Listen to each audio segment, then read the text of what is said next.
Hello, and thank you for joining us again on the GNAT TV News Project. We're continuing with a series we're doing on opioids and the opioid crisis, hearing from ordinary Vermonters whose lives have been changed by the scourge of this disease. A few weeks back, Linda Joy Sullivan, the state representative from Dorset, came to us with a proposal to talk to 5 ordinary North Shire residents whose lives have been changed by their experience with opioids. She arranged for us to meet with these folks up at the Wilson House in East Dorset to hear their stories. She plans to introduce some legislation in the State House in coming months that will hopefully help out in terms of remediating this deep epidemic. Today we're going to be hearing from Wendy, who will tell us her story about how opioids changed her life. Addiction first knocked on my doorstep when my ex-husband, currently ex-husband, was an alcoholic. And it was my greatest fear that disease would be passed on to one of my children, and my worst nightmares came true. When my son had a car accident about 2 years ago, and he was prescribed pain medication for the pain he suffered. As that pain medicine, the prescription ran out, he continued to seek drugs for the pain, and so he turned to street drugs, and the Oxycontin was very expensive, and eventually he turned to heroin. I didn't know about this. I just saw his life starting to fall apart, and when he started to reach to me for financial help, I realized that there was a real problem. A DUI followed, and it was just an ongoing downward spiral. And as a parent, when you love your child and you want to help them and you don't have any idea how to help them, so this whole addiction was foreign to me. Heroin was a word I didn't speak. The stigma that went along with it, I was afraid to ask for help. And obviously he was afraid to tell me that he needed help. So it was months and months went by, further downward spiraling. Eventually he asked for help, and he came to my house. And within a 24-hour period, I had to figure out, while my child began to detox on my couch, what to do, where to go, who to call, how to handle this. He proceeded to detox on the couch, and that's what we did because there was no place to take him.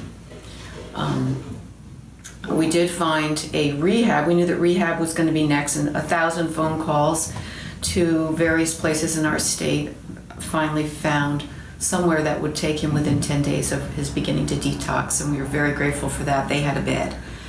So he spent 2 weeks in rehab, and when he got out, went right back to using again. The 2 weeks just isn't enough. Their brain is still on drugs, they're still detoxing, and it is a brain disease, and that's a point that's so important to get across, that it's a brain disease. The dopamine is altered in their brain, and it takes almost a year for that to just start to come back to reality, and meanwhile they're back on the street, and what do you do with them? And the mystery behind it all is that I couldn't see that, because the drug keeps them in a normal state to them, and when they don't have the drug, they're sick. So to me, he seemed normal, but he was using. And once again, the spiral started to go crazy, and the more heroin he used, the more his life fell apart. Financial disasters, loss of jobs, jail, all kinds of terrible things. He came to me again and needed some help, and again detoxing on the couch, but a miracle happened, and we found a place where he could go for treatment, and this place was in another state because there was nothing in our state that was available within at least a month's wait time, and that time between detoxing and finding a place to go where they're safe is critical.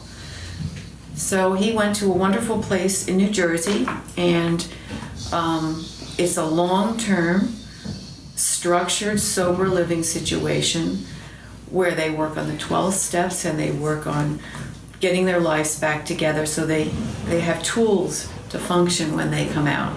And there's also backup plans for when they come out, what they can do next, and they're guided.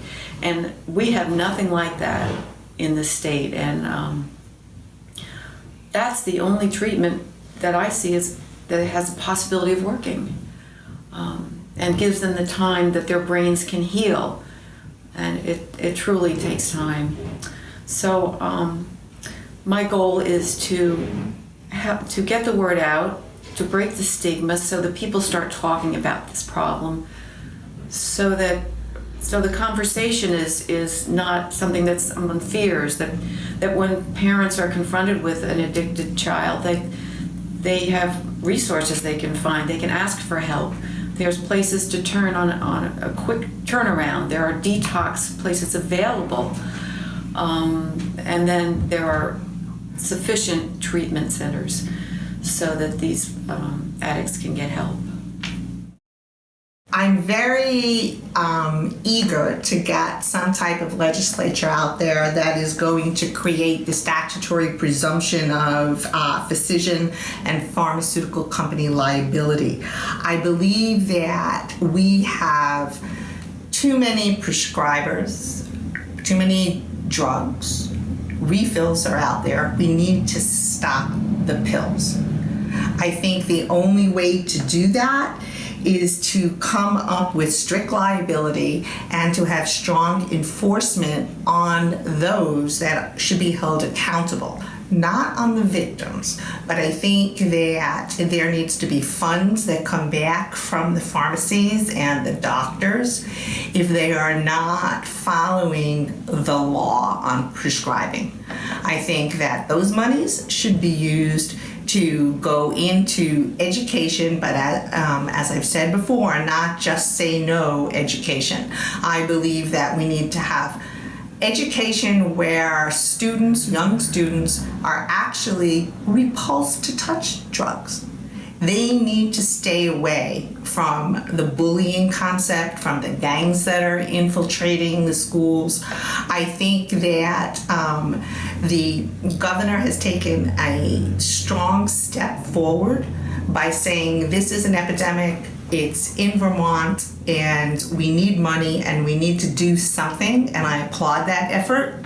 But I think the lack of accountability, the lack of liability and the presumption of the actual physician and pharmaceutical liability needs to be addressed. I think we cannot let the doctors who have participated in some of our laws as it is, they have a conflict of interest. They have a buy-in into what they can prescribe.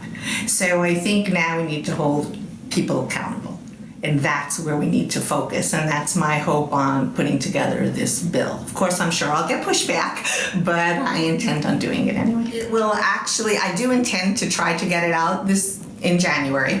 My thought is that it will regulate how prescriptions are out there, who should be prescribing.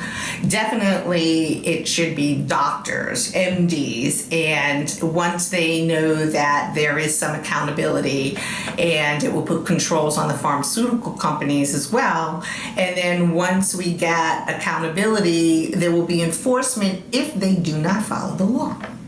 So there has to be a monitoring in place. There has to be regulation on who can prescribe, how much can be prescribed, what can be refilled, and why they are using a specific drug to treat pain if there is not the absolute need for that drug to be prescribed.